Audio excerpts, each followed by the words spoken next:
Students, अब इस video में हम चुंबकत्व से संबंधित कूलाम का व्युत्क्रम वर्ग का नियम लिखिए इसके बारे में पढ़ेंगे।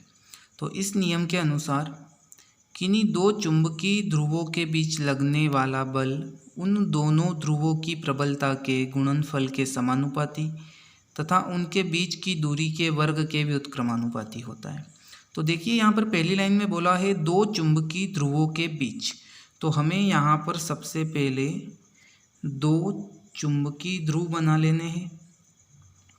इनके बीच लगने वाला बल, तो जो बल को हम F से प्रदर्शित करते हैं, उन दोनों ध्रुवों की प्रबलता के, तो ध्रुव की प्रबलता के बारे में हमने लास्ट वीडियो में पढ़ा होगा, शायद आपने देखा भी होगा कि ध्रुव की प्रबलता को m से प्रदर्शित करते हैं।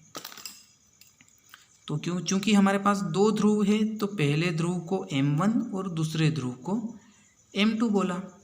तो यहाँ बोला है कि नहीं दो चुंबकीय ध्रुवों के बीच लगने वाला बल उन दोनों ध्रुवों की प्रबलता के गुणनफल के समानुपाती होता है। तो ध्रुवों की प्रबलता के गुणनफल के, तो ध्रुवों की प्रबलता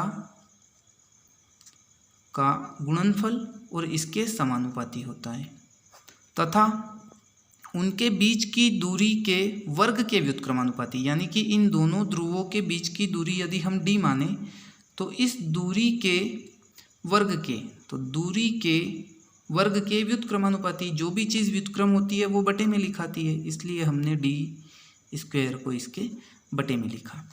तो ये आपको समझ आया होगा। यहाँ पर मैंने यही चीज़ लिखी है कि यदि m1 और m2 ध्रुव प्राबल्यता वाले दो ध्रुव d दूरी पर स्थित हो तो उनके बीच लगने वाला बल क्या होगा, F समानुपाती m1 m2 upon d square. चूँकि समानुपाती का जब चिन्ह हटेगा तो हो जाएगा F बराबर k m1 m2 upon d square, जहाँ पर k एक नियतांक है। यदि ये CGS पद्धति की बात करें तो वायु या निर्वात में k का मान 1 होता है, तो k की जगह यदि हम 1 रखें तो हमारा नया फॉर्मूला बनेगा, इसलिए F बराबर m1 m2 upon d square. और CGS पद्धति में F का मान यानी कि जो बल का मान होता है, मात्रक जो होता है वो डाइन होता है, तो हम यहाँ पर डाइन लिखेंगे। जब SI पद्धति की बात करें तो वायु या निर्वात में k का मान होता है μ0 अपॉन 4 पाई, तो इसलिए नया जो फॉर्मूला बनेगा वो होगा, इसलिए F बराबर μ0 अपॉन 4 पाई गुणा m1 m2 upon d square.